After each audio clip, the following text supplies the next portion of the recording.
Sebuah video viral di media sosial. Video tersebut memperlihatkan sebuah mobil terlihat bergoyang-goyang di parkiran Rumah Sakit Hastien, Rengas Dengklok, Karawang, Rabu, tanggal 4 September tahun 2024 siang.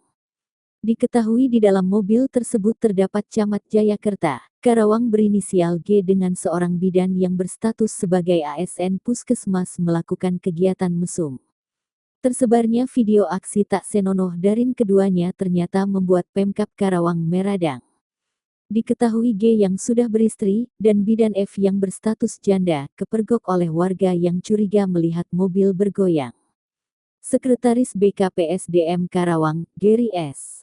Samrodi, mengonfirmasi kejadian tersebut dan menyatakan G telah dinonaktifkan selama penyelidikan. Ia juga terancam sanksi berat termasuk pemberhentian sebagai PNS.